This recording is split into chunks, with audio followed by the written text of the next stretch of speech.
Alrighty, hello and welcome to, how do the YouTubers do it, the script review time. A new series where I am going to go through the Roblox Developer Forums in the scripting support section specifically, looking at people's issues and trying to solve them, and maybe we can have some fun along the way.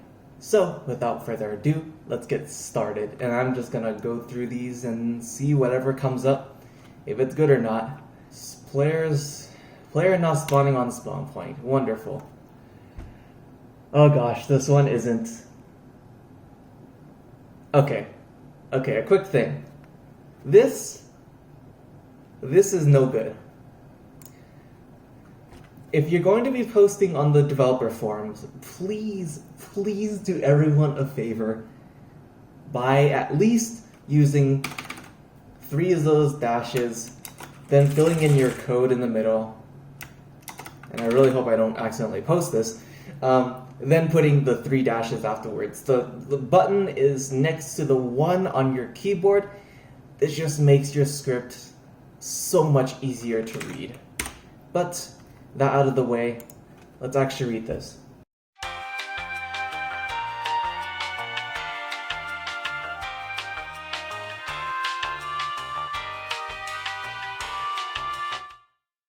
Man, this is rough. Okay, so I think I get what they're trying to do. They're trying to move the person to a very specific spawn location. So I imagine this is probably for some like difficulty chart, or as they used to be called back in my day, obbies. So the idea is that once the character is added, they try to find the player's stage value, and they move the humanoid root part, basically teleporting the character to that specific location. So I'm actually going to grab this script, copy it, move it into Roblox Studio, and we'll just put it into a generic new script, and we'll call this testing script. And sometimes Roblox will format the quotes weird. Okay. So everything seems to be fine here.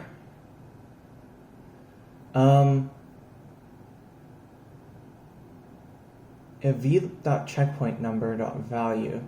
So this spawn location needs to have a checkpoint number. And this isn't... I'm guessing this checkpoint number is some sort of...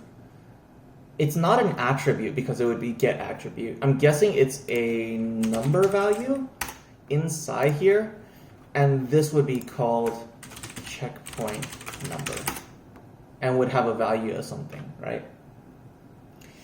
And if it's equal to their leader stats stage value, then we move it over there. Okay. Well, the first thing to point out is that generally you probably don't want to just move the humanoid root part. It is working, and let's see if this was the main issue. I have a feeling that if I go into here, humanoid root part, this is at the proper location. I know that I believe that there's an issue with character teleportation after, if you do it right away. Another thing that I'm going to try is probably character set primary part C-frame. And this is generally how you want to do it.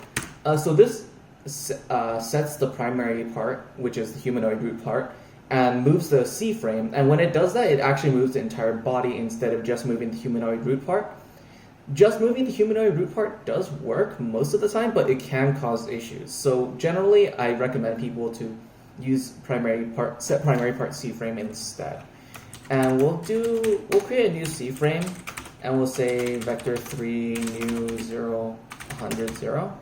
Or actually, let's just make this like 0 10,000 0, in the hopes that we actually get to see something happen. What if I like wait 3 here, and this a little bit of lazy code, but I want to see if this will actually, 2, 3, that works.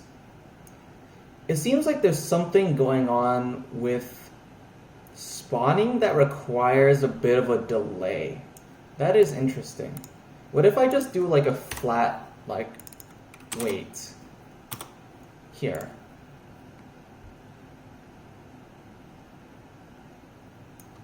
That is actually still fast enough. That is strange. There's like a tiny, like, because if I remove this wait,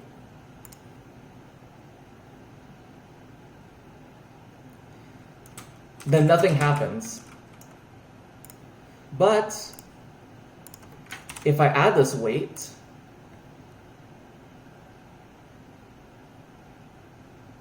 then it works perfectly fine.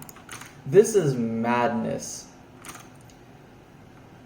Oh man, this is tough because I generally don't really like using wait, but I'm not sure if there's any better way to approach this. But that's an interesting quirk. And let's also test it with this. So right now I don't expect it to work.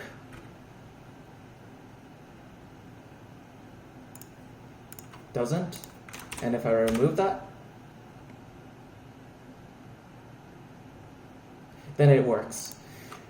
That tiny sort of microsecond of waiting.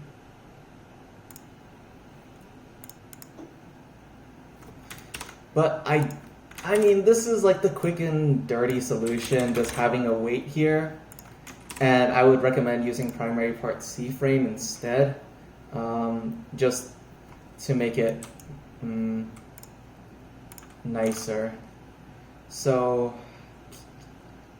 I mean, I guess that's that. Oh man, I'm really not a fan of wait.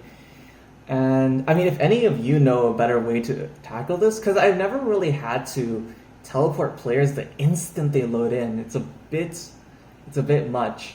And I'll probably experiment a little bit more with this. But yeah, that's weird. But I mean, it is a solution. And I guess we'll file that in.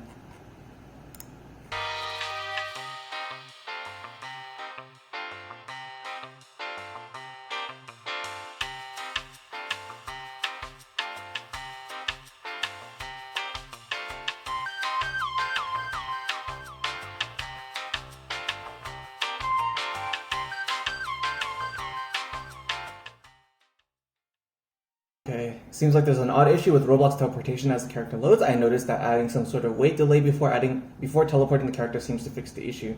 Try adding something like wait in the line before you move the character. I also recommend using set primary part C frame instead of Roblox humanoid root part position, as that prevents any weird issues with part positioning going out of sync between the player's view and the server's view. Yep. I mean, this isn't overall bad. It's just strange how they approach it.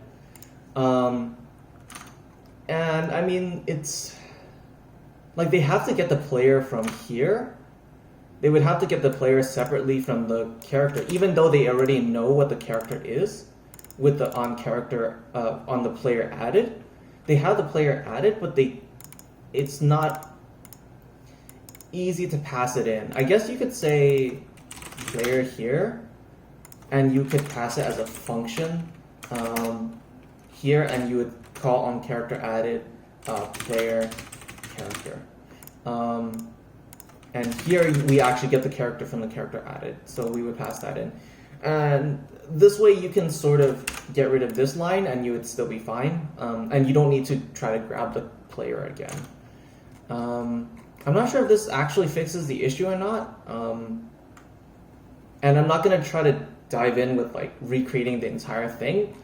But from what I've seen, it seems like it should work with that small delay in terms of actually teleporting the player. I mean, this one should be pretty straightforward, right?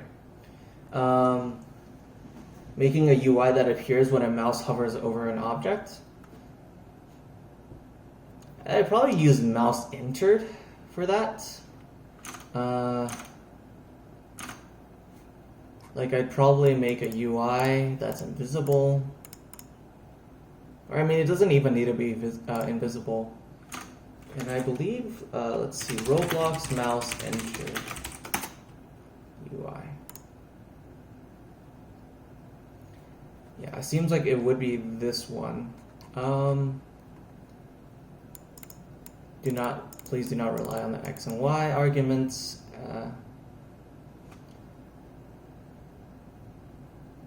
Yeah, so I would probably say something like, make a local script in here and say script.parent.mouse enter connect function. We can say script.parent.visible is equal to true. Let's see if that actually works. Mouse leave connect function script.parent.visible is false. And let's start this by making it invisible.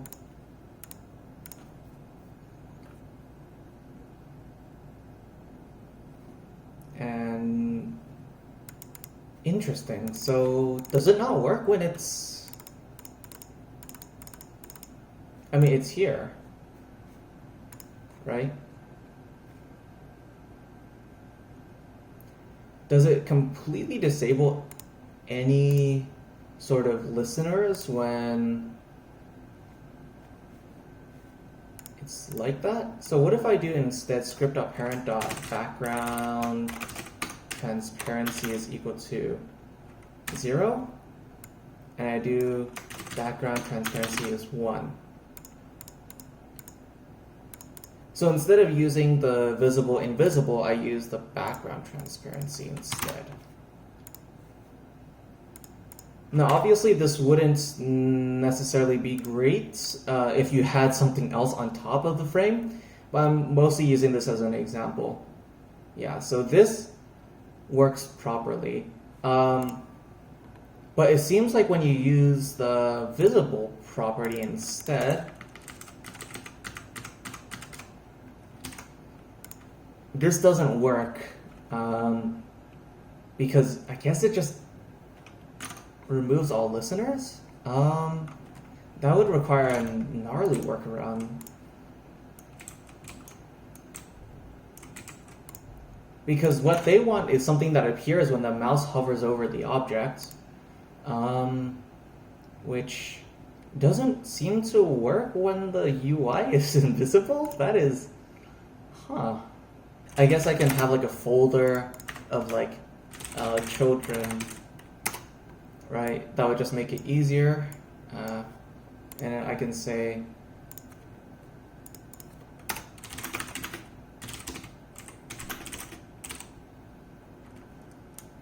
and I mean, if it works with this, then we can just have it at background transparency 0 and just have it sort of like a, in a way, it's like a sort of hitbox, I guess I would call it, right? Say for child in pairs, in I pairs, script.parent.children.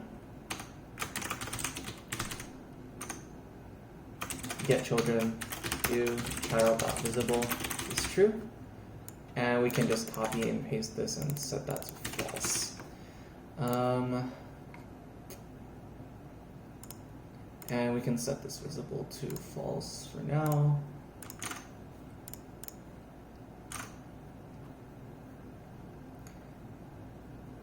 Yeah, and that seems to work better.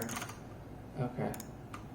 So I mean, like, that one was relatively straightforward, but that's weird how it seems like making it visible doesn't quite work.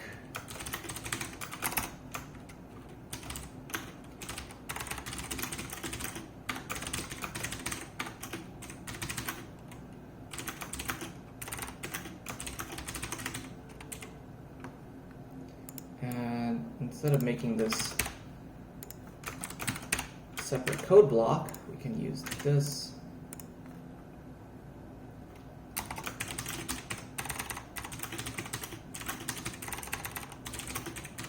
It doesn't seem to...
Yeah, and that seems, I mean, it works, right? It seems to be, it's functional. It's maybe not the most intuitive way to do it. It just seems really strange that when I disable the visible property that it completely takes out the listener. But I guess, why would you listen to something when it's not visible? I guess that's like sort of the engineering explanation behind it.